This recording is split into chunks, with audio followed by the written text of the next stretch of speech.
Shalom. Haleluya, beri kemuliaan bagi Tuhan kita. Haleluya. Luar biasa, kita punya Tuhan yang dahsyat, amin. Dia Allah yang tidak terbatas oleh apapun, amin. Luar biasa. Seperti minggu kemarin, kita minggu ini ya, Kamis kemarin kita memperingati kenaikan Tuhan Yesus ke surga. Bapak Gembala memberikan tema yang sangat luar biasa, yaitu penjamin yang setia. Wah, berapa minggu yang lalu saya berkhotbah di sini bahwa kita punya penjamin yang luar biasa, yaitu Yesus yang menjamin setiap masa depan kita.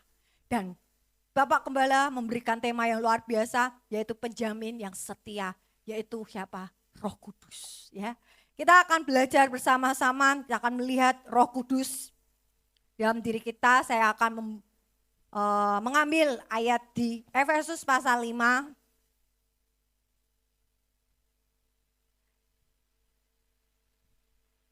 Ayat 14 sampai ayat 21.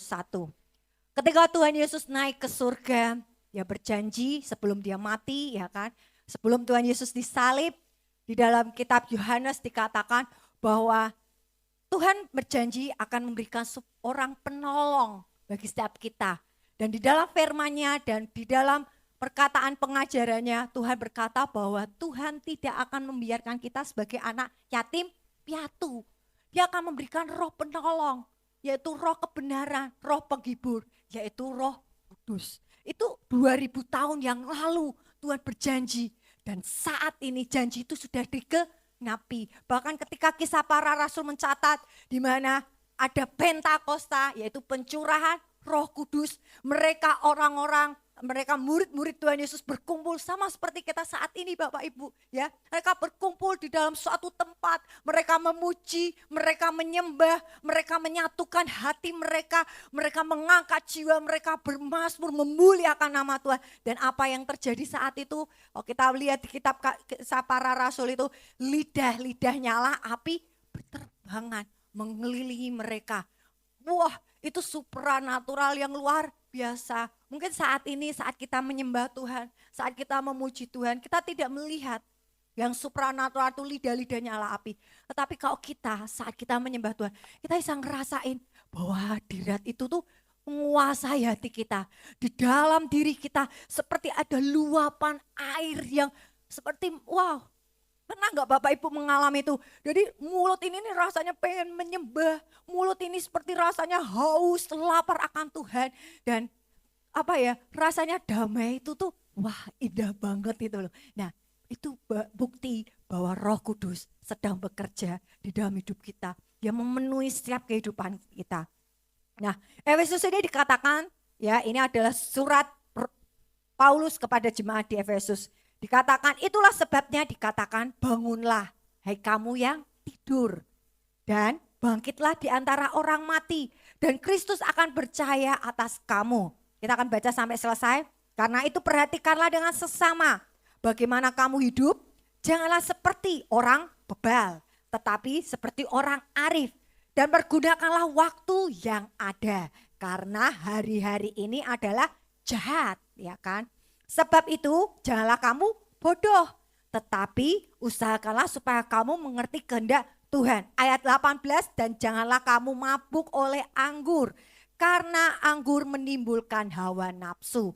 Tetapi hendaklah kamu penuh dengan roh. Dan berkata-katalah seorang kepada yang lain dalam mazmur, kidung pujian, dan nyanyian rohani. Bernyanyilah dan bersoraklah bagi Tuhan dengan segenap hati. Ucapkanlah syukur senantiasa atas segala sesuatu dalam nama Tuhan kita Yesus Kristus kepada Allah dan Bapa kita. Dan rendahkanlah dirimu seorang kepada yang lain di dalam takut akan Kristus. Saya mau kita menggarisbawahi di ayat 18, dan janganlah kamu mabuk oleh anggur, karena anggur menimbulkan hawa nafsu, tetapi hendaklah kamu penuh dengan roh. Hendaklah kamu penuh dengan roh, ya.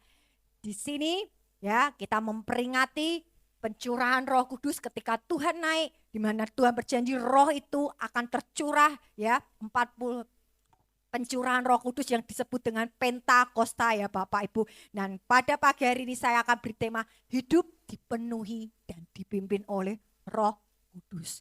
Ini dua hal yang berbeda. Mungkin ada berkata gini, wah orang kalau hidupnya dipenuhi Roh Kudus pasti dipimpin oleh Roh Kudus. Oh belum tentu Bapak Ibu.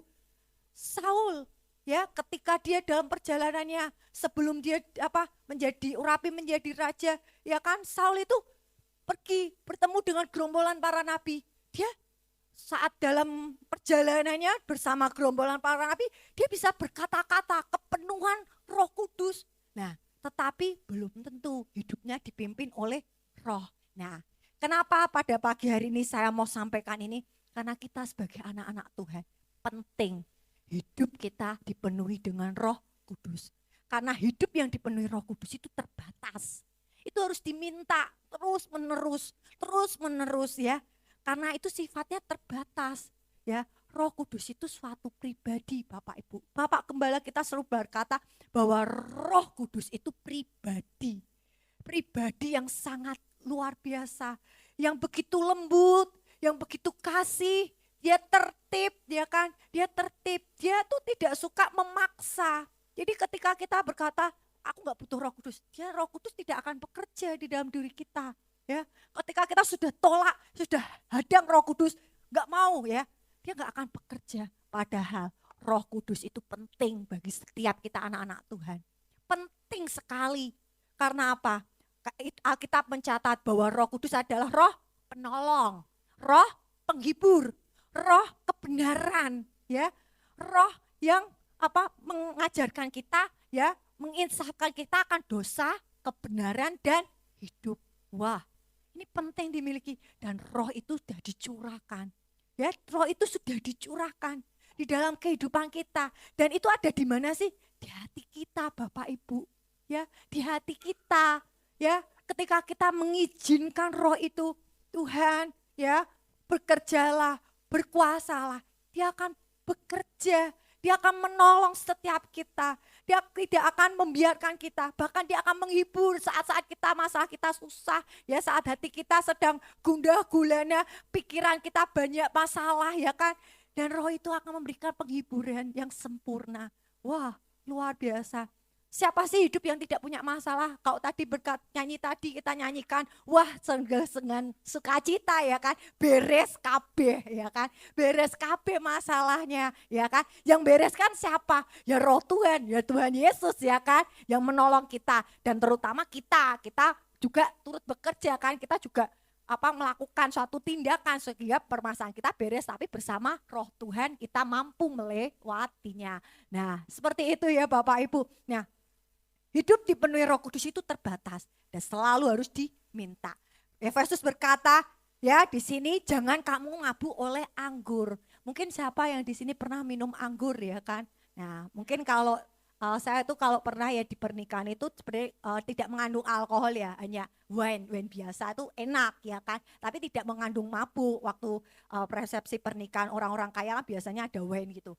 Saat saya minum enak sih, enak, tetapi tidak mengandung alkohol. Yang berbahaya ini mereka yang mengandung alkohol, minuman yang mengandung alkohol yang membuat kesadaran seseorang tuh nggak tahu. Jadi orang-orang yang mabuk karena minuman keras, minuman yang dioplos ya kan, mereka tuh cenderung nafsu mereka yang dikeluarkan. Nah, yang dimaksud di sini Rasul Paulus, kita tuh harus mabuk oleh Roh Tuhan. Di mana orang yang mabuk Roh Tuhan itu, dia itu kayak pernah nggak ngalami cinta mula-mula ya. Ketika kita beribadah atau KKR ya, tiba-tiba hati kita tuh pengen seneng, ketika kita dimarahin kita terima ya dengan rendah hati. Jadi cinta mula-mula itu ya seperti mabuk roh gitu ya. Seperti menurut saya tuh seperti mabuk roh. Jadi kita tuh kita tuh ada gairah terus mencari Tuhan, senang bersekutu, senang membaca Alkitab, senang ya mau dihadang kanan kiri, kita nggak peduli, aku mau datang beribadah. Jadi itu roh itu yang bekerja, yang membangkitkan kita tuh untuk senang ya. Wah itu indah banget ya. Kenapa kita harus membangkitkan roh kita terus ya, supaya terus menyala-nyala? Karena apa? Malas, dosa itu yang membuat roh kita terhambat, yang membuat roh kita lesu ya kan, dosa. dan masalah-masalah yang tak kunjung selesai, yang membuat kita kehilangan harapan, kehilangan percaya. Tapi saya mau ingatkan pada pagi hari ini Bapak Ibu, jangan pernah kita menyerah. Jangan pernah kita undur dari Tuhan. Bawa hati kita untuk selalu haus dan lapar akan Tuhan. Caranya gimana? Minta. Firman Tuhan berkata, mintalah maka akan diberi. Wah, luar biasa. Carilah maka kamu akan mendapatkan. Ketoklah maka pintu akan dibukakan. Wow, kita perkatakan terus firman Tuhan. Dan firman itu dahsyat dan berkuasa. Karena firman itu adalah Allah. Ya. Nah, orang-orang yang mabuk anggur, mereka senantiasa anggur ini berbicara tentang hawa nafsu ya. Orang kalau kita lihat orang mabuk, tetangga saya tuh kalau mabuk, wah mereka beraninya 100 kali lipat. Tapi kalau mereka enggak mabuk, mereka sadar, mereka enggak akan berani, ya. Orang-orang yang mabuk ini berani, ya, mau tantang-tantangan, mau jotos-jotosan, mau bunuh-bunuhan, mereka mampu, mereka berani, enggak takut. Ini orang yang mabuk secara anggur ya. Ada alam sadar mereka sudah dikuasai, mereka sudah tidak peduli, mereka enggak tahu malu, mereka sudah tidak sadar lah ya. Tetapi Tuhan mau kita mabuknya tuh mabuk dalam roh Tuhan, keberanian yang kudus. Kita akan lihat dulu ya di kitab Efesus ya. Kenapa kita perlu penting hidup dipenuhi Roh Kudus? Kita lihat Kisah Para Rasul ya, seperti di Pentakosta ayat ke-1, coba kita akan lihat. Ayat kedua ya, Pentakosta. Ketika tiba hari Pentakosta, semua orang percaya berkumpul di satu tempat. Tadi seperti saya katakan, tiba-tiba turun dari langit suatu bunyi seperti tiupan angin keras yang memenuhi seluruh rumah di mana mereka duduk. Dan tampaklah mereka lidah-lidah seperti nyala api yang berterbangan. Dan hingga pada mereka masing-masing. Ayat 4 dikatakan, maka penuhlah mereka dengan Roh Kudus. Lalu mereka mulai berkata-kata dalam bahasa-bahasa lain. Seperti yang diberikan oleh Roh itu kepada mereka untuk mengatakannya. Salah satu manifestasi ya, salah satu tanda orang dipenuhi Roh Kudus adalah berbicara dalam bahasa roh. Bahasa roh ini tidak boleh ditiru, karena bahasa roh ini juga tidak dibeli. Tapi bahasa roh itu adalah karunia, itu pemberian cuma-cuma. Dan Roh Kudus itu ya, orang yang bisa berbahasa roh itu salah satunya dipenuhi oleh Roh Kudus. Tapi Kak, kok saya berarti orang yang dipenuhi Roh Kudus hanya bisa berbahasa roh? Tidak juga Bapak Ibu. Ketika mulut kita bersaksi, ketika hati kita berseru, ya Aba, ya Bapa, Yesus, Engkau juru selamatku, di dalam setiap pertobatan kita, itu Roh Tuhan itu memenuhi hidup kita. Loh, tidak ada loh manusia bisa ngomong Yesus ada juru selamat tanpa Roh Tuhan itu yang berkata-kata di dalam diri kita. Ya, di mana ayatnya ada di Alkitab. Jadi Roh itu bersaksi melalui mulut kita dan berkata bahwa Yesus Kristus adalah Tuhan. Jadi ketika kita bisa berkata, oh Tuhan ya Aba ya Bapa, aku percaya kepadamu bahwa Engkau Yesus juru selamatku, bahwa tidak ada keselamatan yang lain. Itu bukan mulut kita yang berkata-kata secara daging, tapi Roh itu yang bersaksi. Roh itu yang memenuhi hidup kita sehingga kita berkata, oh Tuhan, Kau juru selamatku. Seperti itu ya Bapak Ibu. Jadi memang salah satunya mereka bisa bernubuat. Mereka bisa berbahasa roh, dan Paulus mencatat ya, kalau kita membaca Alkitab itu ya, tanda-tandanya orang kepenuhan Roh Kudus itu seperti apa ya. Salah satunya mereka bisa bahasa roh, bernubuat, tetapi tidak seperti itu. Bagaimana kita bisa meminta? Ya bagaimana kita bisa kepenuhan, bisa bahasa roh? Minta, tidak ada yang mustahil ya. Saya pun bisa berbahasa roh. Waktu itu saya juga sama seperti Bapak Ibu biasa, anak-anak Tuhan. Tetapi ketika cinta mula-mula itu ya, cinta mula-mula. Jadi cinta mula-mula itu tidak hanya dimiliki oleh anak-anak Tuhan yang dari agama lain bertobat mengikut Tuhan Yesus, tidak. Tetapi cinta mula-mula itu ya juga sudah Kristen pun bisa, ya bisa. Karena apa? Cinta mula-mula itu pertemuan dengan Tuhan dalam suatu ibadah di mana hatinya disentuh, kita bisa nangis, mewek, mungkin rebah saat KKR. Nah, terus kemudian kita bisa berpikir, Tuhan aku mau bertobat. Aku yang dulunya suka marah-marah, Aku mau tidak lagi marah-marah. Aku dulu yang sukanya berkata kotor, kasar, kebun binatang semua keluar. Sekarang aku nggak mau lagi. Aku mau berkata yang baik. Aku mau menjadi orang yang bisa menjadi berkat. Ya, dulu aku yang sukanya nonton pornografi. Aku mau bertobat, meninggalkan perbuatanku yang lama. Itu salah satu kebangunan rohani. Ya, salah satu apa? eh, Cinta mula-mula yang Roh Kudus munculkan di dalam diri kita. Ada namanya pertobatan, ya. Ada namanya pertobatan yang membuat diri kita, aku udah nggak mau lagi hidup di dalam dosa. Aku mau lepaskan itu ya Tuhan. Aku mau hidup seturut firman Tuhan. Nah, itu muncul. Kalau Bapak Ibu pernah mengalami seperti itu cinta mula-mula dan Roh Tuhan itu bekerja di dalam diri kita. Ya, saya pernah mengalami itu. Nah, seiring berjalannya waktu ya kan, sebelum saya ketika sudah bertobat gitu ya, Tuhan saya tuh orangnya juga irinan Bapak Ibu. Ya, daging saya juga iri, marah, ya kan. Apalagi melihat kedua orang tua saya kadang memperlakukan anak berbeda itu kan memang wajar ya, anak iri ya kan. Terus saya juga orang tuh kalau punya keinginan harus saat itu juga dituruti. Kalau nggak dituruti saya marah, saya nangis, saya berontak sama orang tua saya.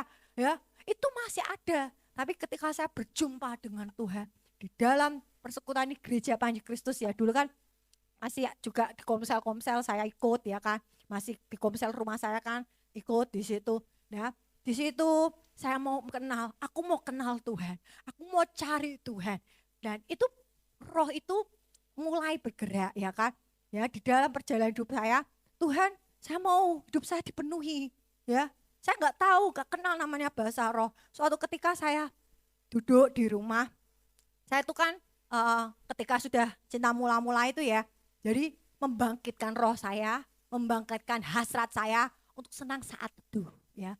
Saya di rumah saat teduh ya, saat teduh, baca Alkitab ya kan, dan melakukan firman Tuhan, praktekkan walau karakter-karakter yang buruk saya tuh masih ada. Dan itu enggak 1-2 hari langsung diubah Tuhan. Gila, enggak. Proses Bapak Ibu. Kita enggak mampu melawan karakter-karakter kita. Roh Kuduslah yang memberi penolong, yang menolong kita, memampukan kita untuk mengikis sedikit demi sedikit karakter kita. Nah, saya mau cerita, ketika saya menerima baptisan Roh Kudus, saat itu saya di rumah, saat saya doa, saat teduh ya kan. Saya mau izinkan Roh Kudus itu bekerja. Dalam penyembahan saya duduk, saya nyembah, dan saya di situ berdoa, nyanyi, nyembah, kemudian ya mungkin banyak terpintas kata-kata sedikit, kemudian mulai, dan itu dilatih. Kata Bapak Gembala, Bapak Chandra, Roh Kudus itu kalau kamu udah bisa bahasa roh, itu jangan batasi, dilatih terus, dan sampai titik tertentu, yaitu terus dilatih, karena bisa hilang enggak? Bisa.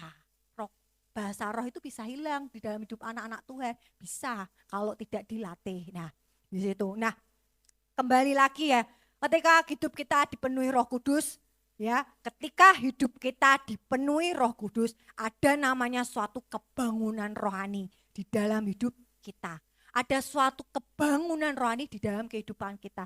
Jadi, ayo saya mau ajak kita, ya, hidup kita jangan lempeng aja gitu loh. Mari cari Roh Kudus dengan segenap hati. Minta dia menguasai hidup kita. Nah, ketika roh itu menguasai hidup kita, kebangunan rohani terjadi di dalam kehidupan kita. Ya, kita punya masa, kita akan berjalan dalam keberanian. Nah, hidup dipenuhi Roh Kudus dan hidup dipimpin Roh Kudus itu dua hal yang berbeda. Saya mau lihatkan kita ya. Orang yang dipenuhi Roh Kudus, mereka yang pertama ya, orang yang hidup dipenuhi Roh Kudus melahirkan namanya kuasa, ya, melahirkan namanya kuasa. Kuasa dalam hal apa sih? Dalam perkataan, ya. Hidup yang dipenuhi oleh Roh Kudus, mereka orang-orang yang penuh dengan Roh Kudus, mereka akan penuh kuasa. Mulut ini saya berkata-kata penuh kuasa. Contohnya apa? Saya pernah ya Bapak Ibu, suatu ketika ada jemaat Panji Kristus, waktu itu saya masih pelayan aktivis biasa, bukanlah orang berkuasa, bukanlah pendeta, bukanlah pengkhotbah. Saat itu ya hanya aktivis ikut datang sama Tuhan. Saya hanya senang, ya, hati saya tuh rindu selalu datang sama Tuhan, memuji Tuhan, memuliakan Tuhan, karena Saya sadar bahwa di luar Tuhan saya tidak mampu. Kita harus sadar bahwa di luar Tuhan kita nggak mampu. Nah, di situ ada tetangga saya, dia sakit flek, ya, terus kering. Namanya, kalau pernah ada yang tahu, namanya Mbak Solekah. Ya, dia sudah tidak ada lagi pengharapan. Ya, dia penyakit flek paru-parunya itu udah kronis banget, ya. Terus dia tuh sakit di rumah. Waktu itu saya disuruh tuh datengin, dikasih tahu sama saudara saya, doain. Ya aku tuh ya belum berani suruh doain orang sakit, ya kan, belum berani. Jadi masih takut-takut gitu, masih mula-mula lah. Ya waktu masih SMP ya, masih mengikut Tuhan pelayanan di gereja ini kan, waktu itu masih SMP kelas 2 SMP ya, kalau nggak salah. Nah, saya ikut, tapi hati ini ya, kalau dipenuhi Roh Kudus itu diberikan roh keberanian. Ya, ada kuasa di dalam lidah mulut bibir kita. Nah, saya mulai mempraktikkan firman Tuhan, saya datengin.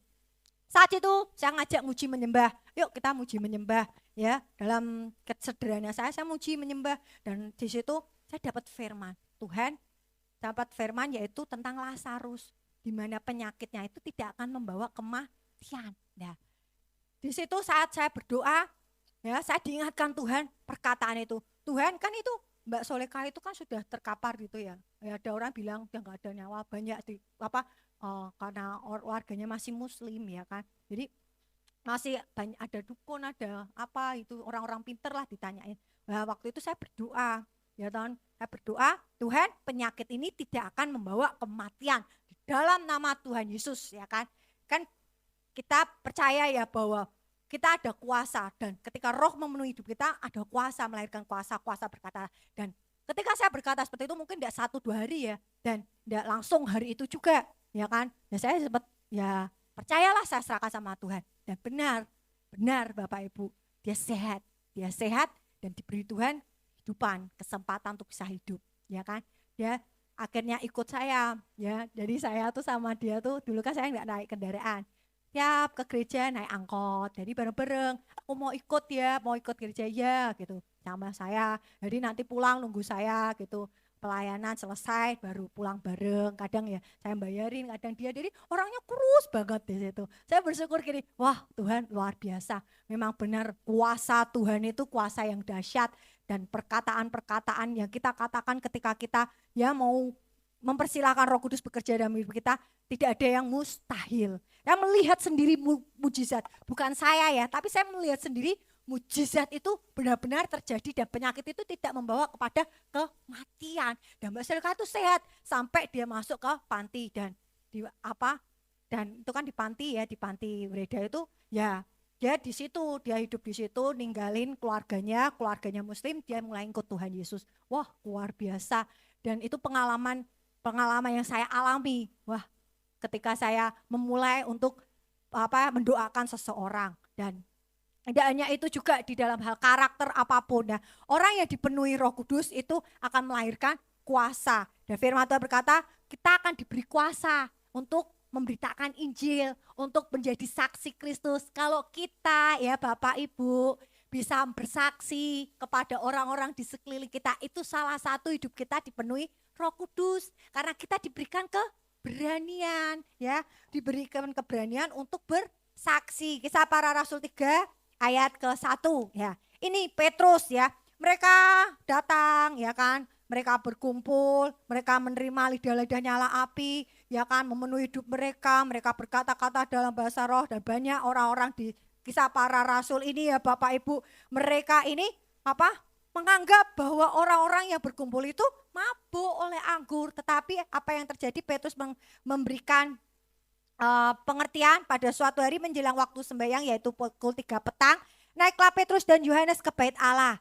Di situ ada seorang laki-laki yang lumpuh sejak lahirnya, sehingga ia harus diusung.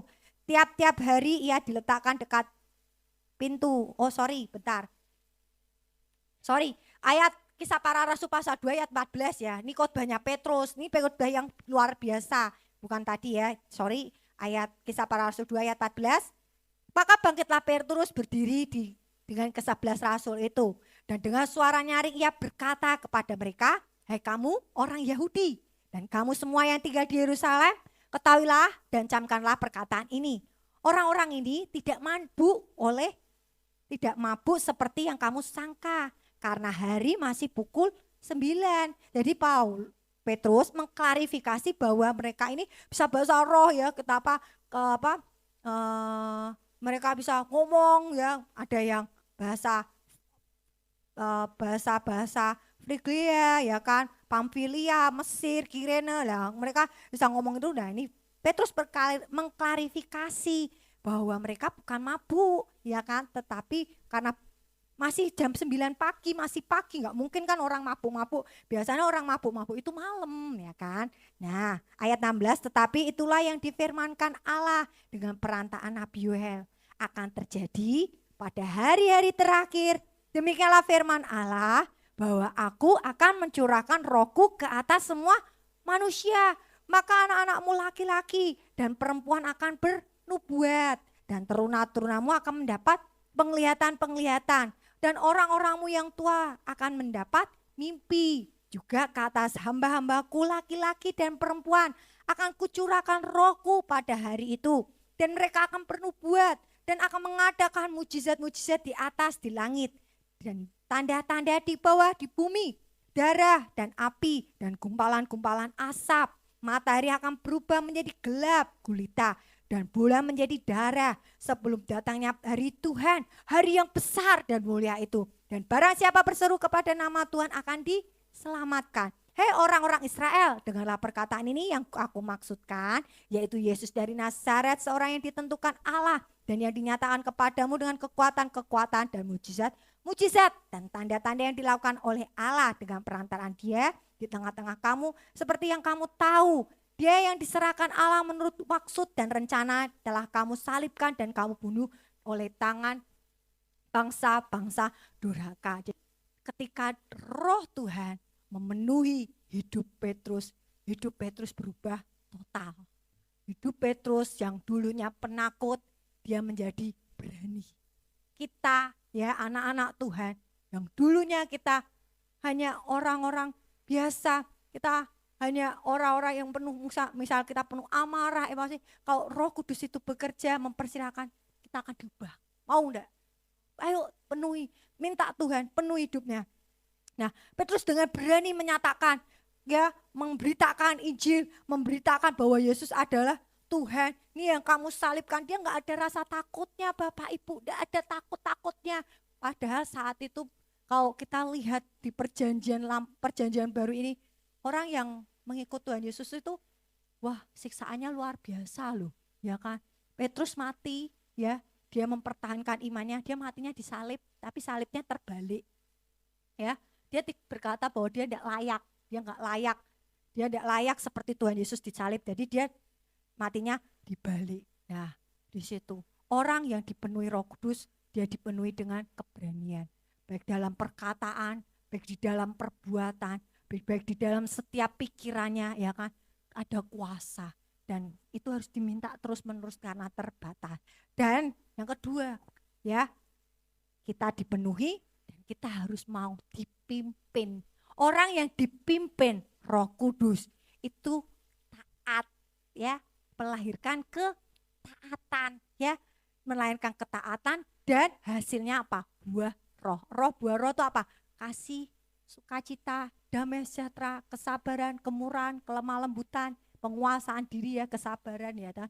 Nah, itu akan memenuhi kehidupan orang-orang Kristen. Makanya Bapak Ibu, ya, kalau kita mau melihat sesuatu di dalam diri kita, kebangunan rohani, pemulihan terjadi, minta izinkan Roh Kudus bekerja di dalam kehidupan kita. Apa sih yang dicari di dunia ini? Apa yang kita inginkan di dunia ini? Ya, nggak ada. Kita mau kaya, kita mau berlimpah-limpah harta. Itu semua hanya titipan, ya. Itu semua hanya titipan. Itu tidak kekal. Tetapi ayo kita bukakan pikiran kita, seperti Efesus berkata, bangunlah kamu yang tidur. Ayo buka hati kita yang tertidur, ya, yang nyaman dengan zona-zona kita, yang nyaman dengan kehidupan kedagingan kita. Allah enggak popo, aku masih sekarang ini aku masih berbohong, masih aja aku diberkati. Loh, itu waktu-waktu itu tuh waktu-waktu kasih karunia.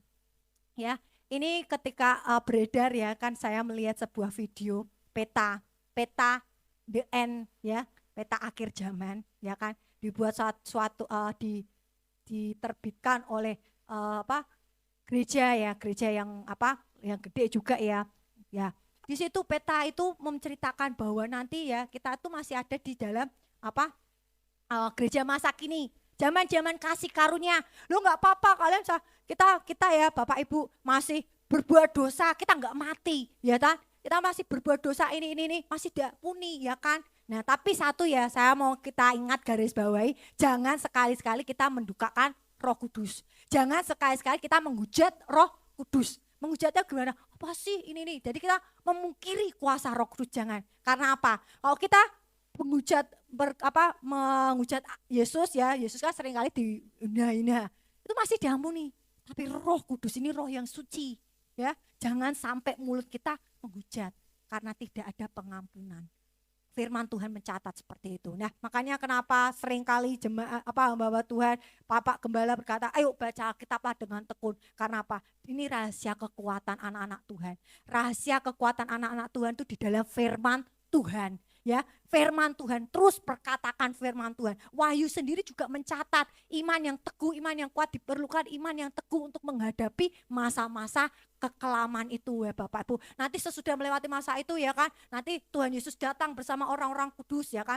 Dan kemudian akan nanti ada namanya peperangan di Hamagedon dan segala macam. Itu pun nanti sesudah itu ya Bapak Ibu, kerajaan 1000 tahun itu belum kiamat. Masih ada nanti iblis dilepaskan lagi. Baru nanti ada namanya tata pengadilan. Wah, betapa salehnya orang harus hidup kudus. Betapa kita, bahkan Alkitab mencatat ya, orang saleh pun hampir-hampir saja tidak bisa masuk surga. Bagaimana kita? Ayo kita lihat kehidupan kita. Ya, kita lihat, Tuhan, apa sih karakter-karakterku yang masih jahat? Apa sih karakter-karakterku yang masih buruk? Ayo Tuhan, penuhi aku, berkat, tolongi aku, ubah aku, pimpin aku hari lepas hari, ya, dipimpin Roh Kudus. Salah satu ya, yang kalau kita mau hidup kita dipimpin Roh Kudus, taat. 4 kata, yaitu taat, ya, taat. Ya, ketika kita mau mengizinkan Roh Kudus memenuhi hidup kita dan Roh Kudus mau bekerja dan mempersilahkan Roh Kudus bekerja dalam diri kita, taat. Contohnya apa? Ketika orang jahat sama kita, ya, Roh Kudus berkata, ampuni. Ini udah misalnya kalau kita berbuat mau mencuri, ya kan? Misal, contoh sederhana lah. Kita lihat tetangga kita ada pohon mangga, ya kan? Kepengen nih kemecer, ya kan? Kepengen ambil lah ya, tak gotek gitu ya, kan bisa kan, ora apa-apa, ora ono wonge ra ngerti ya kan, gak apa-apa, gak ada orangnya, padahal yang punya rumah, yang punya ada di dalam rumah. Nah, kita mau gotek kan orangnya di dalam rumah nggak tahu ya kan. Nah, kita mau gotek, nah, kita mau ambil ya kan, tiba-tiba Roh Kudus gak boleh loh kayak gitu, izin dulu ya, datangi orangnya. Nah, kalau kita pernah seperti itu, diingatkan seperti itu, firman Tuhan berkata, jikalau pada hari ini kamu mendengarkan suara Tuhan, jangan keraskan hatimu. Nah, kalau Roh Kudus sudah ngusik ya di diri kita ini, ngomong, tanya dulu, izin dulu. Nah, Allah, kan ada kan setan ya, Allah popo ora ngerti weyo ya kan. Ndak popo kan tetangga kok, enggak masalah kan, dia tahu gitu. Nah, ini perlu di warning Bapak itu, karena apa? Perkara yang sepele itu dicatat. Hal yang kecil itu ya dicatat sama Roh Kudus. Tapi kalau kita udah berkata, oh iya ya Tuhan ya, mau ini taat. Tak tanya, permisi Bu, saya mau minta mangganya kok kepengen banget. Nah, itu ada damai, bener dah. Coba dia dipraktekin hal-hal yang kecil aja lah. Hal-hal yang kecil yang kelihatannya sepele, yang mungkin kita berkata, oh enggak apa-apa. Ya, tapi ketika Roh Kudus sudah melenceng nih dari jalan Roh Kudus, diingat kayak jangan loh. Nah, misal kita bernazar, Tuhan, aku nanti kalau mau jual tanah, ya, atau aku mau jual sepeda motor, aku mau jual handphoneku, nanti sebagian ya, misalkan kita masih butuh ya, aku sebagian mau tak persembahkan. Sesudah pelaku harga tinggi, kemudian kita, diingat ke Roh Kudus, kamu katanya mau persembahan tuh, lah, tapi ini aku masih butuh Tuhan, eman nih Tuhan. Nah, kita emang nih Tuhan, buat aku aja, nanti aja ya Tuhan, kalau ada ini jual lagi ini, nanti tak kasih ya. Loh, itu ya, kalau hidup kita benar, ini nih, enggak tenang di hati, enggak tenang. Kalau kita mau taat, dengar-dengaran firman Tuhan, ya kan, oh ya wes Tuhan, aku udah janji yuk tak kasihkan, tak berikan buat persembahan gereja. Itu hati kita saplong, ada sukacita, ada kemenangan, dan Tuhan akan sertai hidup kita dalam segala hal. Nah itulah salah satu fungsi Roh Kudus. Yohanes pasal 16, di situ dikatakan kemarin ya, mungkin Bapak sampaikan di sini atau tidak di ibadah di Dargo, Roh Kudus itu memiliki fungsi mengingatkan orang akan dosa, kebenaran dan penghakiman. Jadi kalau kita punya dosa ya, bersyukurlah kalau saat ini kita diingatkan dosa-dosa kita. Mungkin hamba-hamba Tuhan berkata di sini ya khotbah, ini loh kamu tuh orang serian ini. Oh, kita diingatkan dosa kita, bersyukur. Ya, selama kita masih diingatkan dosa kesalahan kita, itu kita harus bersyukur karena Tuhan mengasihi kita dan Roh Kudus itu memimpin kita kepada kehidupan. Tidak ada roh yang memimpin kepada kehidupan itu ya selain Roh Kudus. Kalau yang roh setan ya memimpin ke hal-hal yang jahat. Benar enggak Bapak Ibu? Ya kan? Nah, makanya kalau hidup kita sudah dipenuhi, minta dipimpin Roh Kudus, salah satunya taat. Kalau kita mau belajar taat, itu damai memenuhi hidup kita. Saya mengalami Bapak Ibu, saya mengalami hari-hari hidup saya, perjalanan hidup saya mengalami ya. Walau mungkin kelihatannya tidak langsungan, tapi ada prosesnya. Saya mengalami di hati itu damai, di hati itu tenang ya. Dalam kerjain apapun tidak gerusa-gerusu. Terus ketika saya kan orangnya kalau punya, tadi saya berkata kalau saya pengen harus saat itu didapat. Suatu ketika saya juga diajar Roh Tuhan. Ketika saya pengen sesuatu, tidak selalu saya harus dapat saat itu juga. Mungkin saya tidak dapat. Di situ Roh Kudus beri pengertian. Kan tidak apa-apa. Maksudnya tidak harus, ya kan? Misal ada saudara kita atau apa, mereka lebih diberkati dari kita. Ya kan kita nggak harus. Terimalah menjadi berkat kita. Jadi Roh itu memberi kita pengertian, kebenaran bahwa dan damai sejahtera bahwa segala sesuatu itu baik bagi kita. Kalau kita diuji, kalau kita punya masalah kita positif, Roh Kudus itu akan ingat ke kita.